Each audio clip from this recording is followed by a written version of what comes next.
नमस्कार दोस्तों, अनमोल वचन YouTube चैनल में आपका दिल से स्वागत है। सही कहा है, किसी ने चिंता और चिता में सिर्फ एक बिंदु का फर्क होता है। इस दुनिया में कुछ लोग बेवजह चिंता करते हैं, बिना किसी कारण ही अपने आप को और मन को परेशान करते रहते हैं। आइए सुनते हैं जिंदगी बदलने वाली दो प्रेरणादायक कहानी। एक समय की बात है, संत रामदास और उनका एक शिष्य सुबह सुबह भ्रमण पर निकले। शिष्य ने अपने गुरुजी से पूछा, गुरुजी, आप इतने बड़े संत महात्मा हैं, फिर भी ऐसे साधारण वस्त्र क्यों पहनते हैं? इन वस्त्रों से यह बिल्कुल भी नहीं लगता है कि आप इतने ज्ञानी हैं। इस बात पर गुरुजी ने शिष्य को एक अंगूठी दी और मुस्कुराते हुए कहा कि मैं तुम्हारे सवाल का जरूर जवाब दूंगा, लेकिन उससे पहले तुम्हें यह अंगूठी किसी व्यापारी को बेचकर आनी पड़ेगी। इस अंगूठी के बदले व्यापारी से एक अशर्फी जरूर लेकर आना। शिष्य ने गुरुजी की बात मान ली और उस अंगूठी को वह बेचने के लिए निकल पड़ा।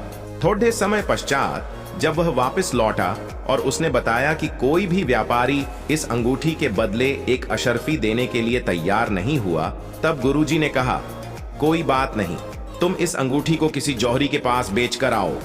लेकिन इस बार भी शिष्य अंगूठी को लेकर गुरु के पास वापस आ गया और उसने बताया कि सभी जौहरियों ने इस अंगूठी को लेने से मना कर दिया और उन सब ने कहा कि इस अनमोल अंगूठी को हम सब मिलकर भी खरीद नहीं सकते, इसके लिए तो लाखों अशर्फियां भी कम हैं। ये बात सुनते ही गुरुजी मुस्कुराकर बोले, यही तो तुम्हारे प्रश्न का उत्तर है।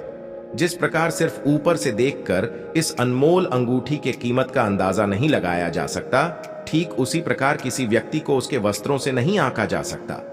इंसान की पहचान उसके कर्मों से होती है ना, कि वस्त्रों से। दूसरी स्टोरी है बेटी और सेब की। एक बार पिताजी अपनी बेटी को बाजार घुमाने के लिए ले गए। बाजार में तरह तरह की चीजें थीं। तभी बेटी की नजर सेब से भरे एक ठेले पर पड़ी। बेटी ने पिताजी से सेब दिलाने के लिए कहा, क्योंकि बेटी बहुत छोटी थी और पिताजी नहीं चाहते थे कि उसकी बेटी इसके लिए जिद करने लगे, इसलिए पिताजी ने तुरंत 2 सेब खरीद लिए। तुरंत ही बेटी ने दोनों सेब अपने एक एक हाथों में ले लिया।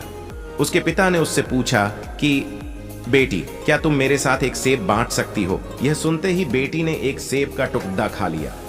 इससे पहले कि पिता कुछ और बोलता, बेटी ने दूसरे सेब का टुकड़ा भी खा लिया।